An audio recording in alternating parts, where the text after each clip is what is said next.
Uh, Hi, I'm Marvin. I've been coming here for a while, but I haven't ever shared. Well, my thing's a little different. I guess things started for me about 6 months ago. My wife and I had a baby, and, it's been all the cliches. It's a miracle.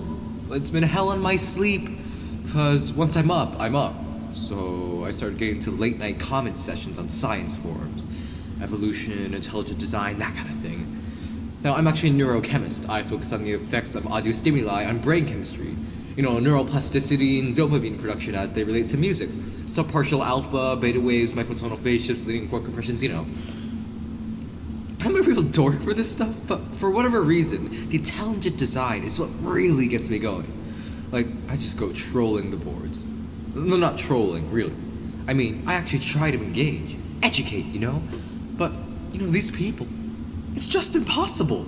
It's like throwing your mind against a wall. And I just get so heated, man. It's like I'm intolerant of unintelligence, It's my fatal flaw. I might as well be getting mad at people for not being able to do calculus. Just take the derivative, fool.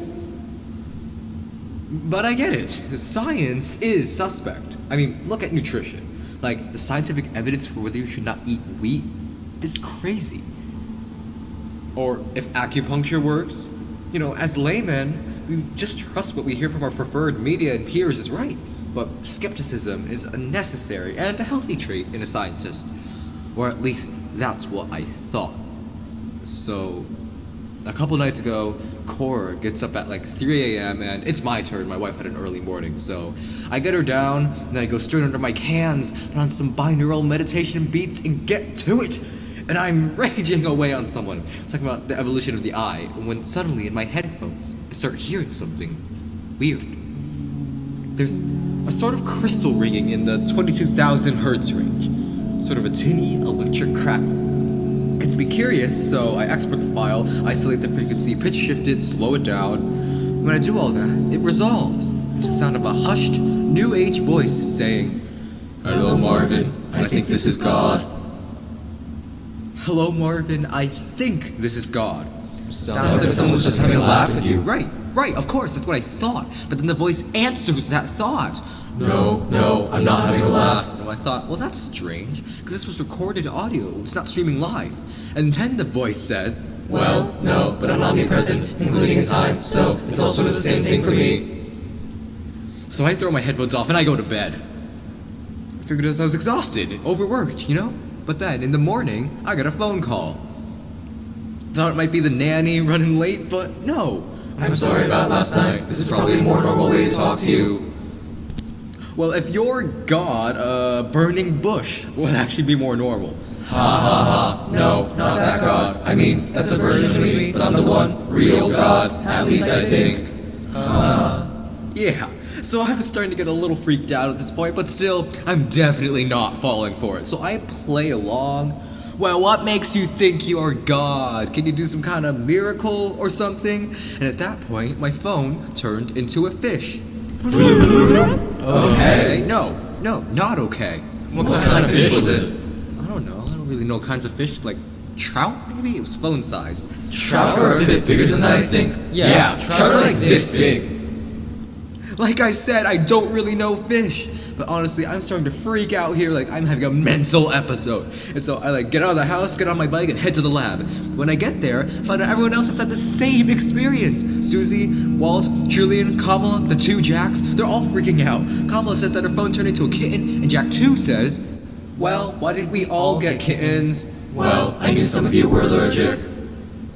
And we all hear that. God is in all our heads and we are freaking out. Don't freak out. I'm sorry. It's never easy making first contact. Look, I'm just gonna come in now. And then through the door walks an 11-year-old girl in a mermaid costume. What? She says she's trying appearing as a playful child so she seems less threatening. And so we're all just taking it in. And then Walt says, okay, well, can you do a miracle all of us can see? And so then she rolls her eyes. She also thinks very tween affectations. And then the coffee table, it just turns into a pterodactyl. Yeah. What? Yeah. Susie was really into it. Hey, little buddy, aren't you a long way from home? she goes over to it with a pencil and tries to get it to bite it, and it's pretty cute. But then we're all just, wait, what the heck is going on here? I can do some things, but I'm not sure if I'm actually God. I was hoping you could run some tests to see if these are miracles. And here's where we start going down the rabbit hole. Now, I'm a devout atheist, but I've always believed that if I was confronted with irrefutable evidence of God, as a good scientist, I would change my mind. And here's my chance to test that. To test my atheism and devotion to rationalism. And I gotta say, we took care of the pterodactyl pretty quick. I mean, we had hypotheses.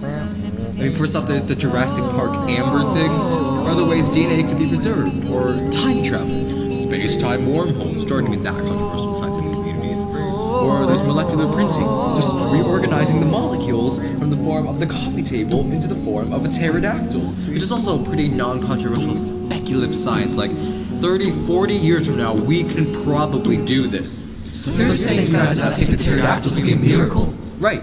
We just postulated that there could be explanations beyond our technological capabilities, that were not supernatural or holy. So then we're like, okay, what's next? And I gotta say, little God was great. She did whatever we asked. What else did we ask her to do? First, we asked her a bunch of basically telekinetic and transformational stuff. All the big Bible cliches, walking on water, water into wine, splitting the Red Sea. You did that? Oh yeah, we went to the beach. Plus, little God is really into historical accuracy, so we actually did it in Egypt circa 1400 BCE. You time traveled? Yeah, wormhole, no big. In the water too? No big, because we're postulating future technologies, space-time distortions, gravity flux. That kind of stuff quickly becomes just not impressive. I mean, sure, impressive, but not miraculous. Sounds like maybe there's just some very evolutionarily advanced intelligence, right? Where does the God stuff come from? Well, first, she claims to have created the universe, so we carbon date her, and her age is infinite in both directions, suggesting that she's immortal. But then that actually gets pretty dark, because then Jack 1 says, well, can we kill her? And we're all like, no. We're not gonna try and kill an 11-year-old child. But then little God just gets up, real calm, and breaks into a full suicide sprint right across the break room, smashing her fucking right into the Lord Mail! Oh my God! And she hits the door hard, and there's this awful wet cracking sound, and she's completely smashed into this blood coming out of her, and bits of brain everywhere, and she is dead, and we're gonna have nightmares for the rest of our lives. And then we hear the other door open behind us, and there she is. Little God.